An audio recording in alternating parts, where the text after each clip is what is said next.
আসসালামু আলাইকুম dear viewers, এখন আপনাদের সামনে একটি নতুন লেসন হাজির হলাম এবং এই লেসনটি অত্যন্ত একটি গুরুত্বপূর্ণ লেসন হতে যাচ্ছে এবং এই যে এটি মানুষের মেজাজ নিয়ে একটি লেসন আর কি, কার মুড কখন কি অবস্থা থাকে সেটির উপর একটি লেসন। তো চলুন শুরু করি দেরি না করে। প্রথমটি বি ভার্ব, মানে be verb in a good mood, মানে খোশ মেজাজে থাকা বা ভালো মেজাজে থাকা। ইন এ ব্যাড মুড বা in a foul mood, in a filthy mood, খারাপ মেজাজে থাকা মানে রেগে বা অসুখী থাকা, মানে অসুখী মানে রেগে থাকা, মেজাজে খারাপ মেজাজে থাকা।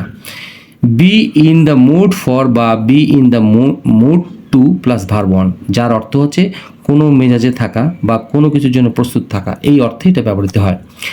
Be in no mood for, কোনো কিছুর জন্য প্রস্তুত না থাকা। বি ইন সাচে মুড, এমন এক মেজাজে থাকা। তো এইগুলো খুব কঠিন, এগুলো খুব সোজা। তো আমরা এই লেসন থেকে আমরা একটা ধারণা নিলাম, প্রাথমিক ধারণা নিলাম উপর থেকে, এই বক্স থেকে, যে আমরা এই জিনিসগুলো আজকে করতে যাচ্ছি লেসনে। তো প্রথমটি হচ্ছে be in a good mood, খোশ মেজাজে ভালো মেজাজে থাকা। তিনি অফিসে সব সময় খোশ মেজাজে থাকেন, মানে ভালো মেজাজে থাকেন।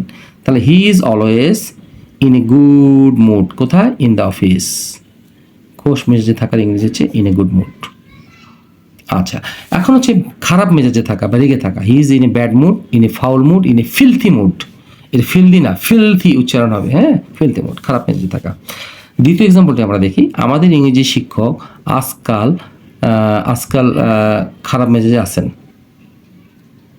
সকাল থেকে আজ সকাল থেকে খারাপ মেজাজে আছে, সকাল থেকে। আচ্ছা, তাহলে our English teacher has been, কি হচ্ছে, ইন এ ফাউল মুড। তো our English teacher has been in a foul mood, অথবা ইন এ ব্যাড মুড, অথবা ইন এ ফিলথি মুড। কখন থেকে? থেকের ইংরেজি হচ্ছে সিন্স মর্নিং, সকাল থেকে। আশা করি যারা আমরা প্রেজেন্ট পারফেক্ট কন্টিনিউয়াস টেন্স বুঝি তাহলে জন্য এটা বুঝতে সুবিধা হবে। তো এখানে খারাপ মেজাজ কথাটা আমি সুন্দরভাবে প্রকাশ করার চেষ্টা করেছি। In a bad mood, in a foul mood, in a filthy mood. আচ্ছা, এখন আসি এটা be in the mood for বা be in the mood to plus verb one, যার অর্থে কোনো মেজাজে থাকা, কোনো কিছুর জন্য প্রস্তুত থাকা। আচ্ছা, এখন 3 নাম্বার এবং 4 নাম্বার এক্সাম্পলটি আপনাদের সামনে হাজির হলাম নিয়ে। মেয়েটি তার সাথে দেখা করার মেজাজে বা প্রস্তুত, দেখা করার মেজাজে আছে বা তার দেখা করার জন্য প্রস্তুত। The girl in the mood আছে, কি মেজাজে আছে, রয়েছে টু মিট, মানে verb one, to meet him. অথবা the girl is in the mood for meeting him. এই ফরের পর আইএনজি যোগ হয়, এই ফরের পর কি করতে হয়? আইএনজি যোগ করতে হয়। অর্থাৎ এই ফরের পর আইএনজি কেন হলো মনে রাখতে হবে, প্রিপোজিশনের পর ভার্বের সাথে আইএনজি যোগ করতে হয়, সেই জন্য এখানে আইএনজি করা হলো। তো আশা করি বুঝাতে পেরেছি। যদি আমরা ইনফিনিটিভ টু ইউজ করি তাহলে এখানে ভার্ব ওয়ান বসাবো, যদি ফর ইউজ করি তাহলে এটা বসাবো। আশা করি বুঝাতে পেরেছি। আচ্ছা, মেয়েটি তার সাথে দেখা করার মেজাজে নেই। দ্য গার্ল, এই যে আমি দেখানোর চেষ্টা করছি আবার বক্স থেকে, be in no mood for, কোনো কিছুর জন্য প্রস্তুত না থাকা। The girl is no mood to meet him, তার সাথে দেখা করার জন্য সে মেজাজে নেই, বা তার মানে মেজাজ খারাপ হয়েছে বা যে কোনো কারণে তার মুড নেই, এক কথায় সে মেজাজে নেই, সেই জন্য প্রস্তুত নেই।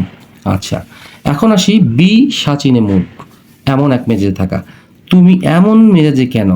Why are you in such a mood, মানে তোমার এরকম মেজাজে কেন, তুমি নিশ্চয়ই খারাপ মেজাজে আছে, এরকম মেজাজে কেন, এরকম অর্থ প্রকাশ করতে এই ধরনের বাক্যগুলো ব্যবহার করতে হয়, এই ধরনের স্ট্রাকচার ব্যবহার করতে হয়। তো এটি খুবই একটি ডিফিকাল্ট লেসন আমি মনে করছি।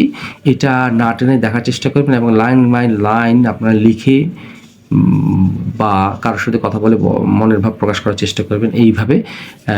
এবং যদি কোনো সমস্যায় পড়েন তাহলে অবশ্যই আমার কমেন্ট বক্সে জানাবেন, আমি দ্রুত সমাধান দেওয়ার চেষ্টা করবো। আসসালামু আলাইকুম।